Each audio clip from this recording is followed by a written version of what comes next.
اعوذ باللہ من الشیطان الرجیم بسم اللہ الرحمن الرحیم۔ سورہ بقرہ آیات نمبر 178 تا 182 میں قصاص کے احکامات بیان کیے گئے ہیں، اور یہ تنبیہ کہ قصاص معاشرے کی زندگی کے لیے ضروری ہے۔ مال کے بارے میں وصیت کے احکام ہیں۔ اعوذ باللہ من الشیطان الرجیم۔ یا ایہا الذین آمنوا کتب علیکم القصاص فی القتلى الحر بالحر والعبد بالعبد والانثى بالانثى۔ اے اہل ایمان، ناحق قتل کیے گئے مقتولین کے بارے میں تم پر قصاص فرض کیا گیا ہے۔ آزاد آدمی نے قتل کیا ہو تو اس آزاد ہی سے بدلہ لیا جائے گا، قاتل غلام ہو تو وہ غلام ہی قتل کیا جائے، اور اگر عورت نے اس جرم کا ارتکاب کیا ہو تو اس عورت ہی سے قصاص لیا جائے۔ فمن عفی له من اخیہ شیء فاتباع بالمعروف واداء الیہ بإحسان۔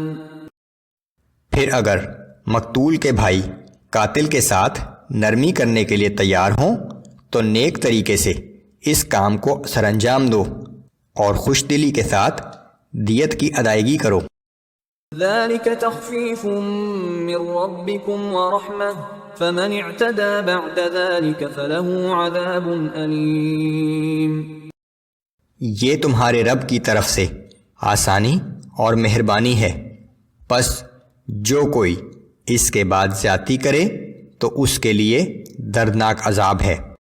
وَلَكُمْ فِي الْقِصَاصِ حَيَاةٌ يَا أُولِي الْأَلْبَابِ لَعَلَّكُمْ تَتَّقُونَ۔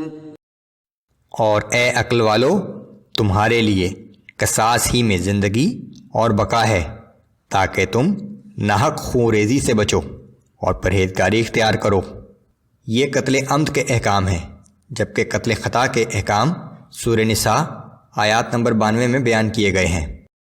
كتب عليكم إذا حضر أحدكم الموت إن ترك خيرا الوصية للوالدين والأقربين بالمعروف حقا على المتقين۔ تم پر یہ بھی فرض کیا جاتا ہے کہ جب تم میں سے کسی کی موت کا وقت قریب آ پہنچے اور اگر اس نے کچھ مال چھوڑا ہو تو اپنے والدین اور قریبی رشتہ داروں کے لیے انصاف کے ساتھ وصیت کرے، یہ متقی لوگوں پر لازم ہے۔ یہ میراث کے ابتدائی احکام تھے۔ میراث کے متعلق تفصیلی احکام نازل ہو جانے کے بعد اب میراث کی تقسیم ان تفصیلی احکام کے مطابق ہی ہوگی۔ فمن بدله بعدما سمعه فإنما إثمه على الذين يبدلونه ان اللہ سمیع علیم۔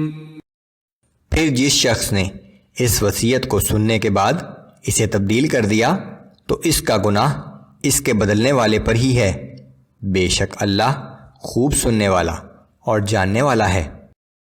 فمن خاف من موص جنفا او اثما فاصلح بینہم فلا اثم علیہ ان اللہ غفور رحیم۔ پھر اگر کسی شخص کو وصیت کرنے والے کی طرف سے دانستہ یا نادانستہ کسی وارث کی حق تلفی کا علم ہوا ہو، اور اگر وہ وارثوں کی باہمی رضامندی سے وصیت کو بدل کر ورثاء کے درمیان صلح کرا دے تو اس پر کوئی گناہ نہیں، بے شک اللہ نہایت بخشنے والا اور ہر وقت رحم کرنے والا ہے۔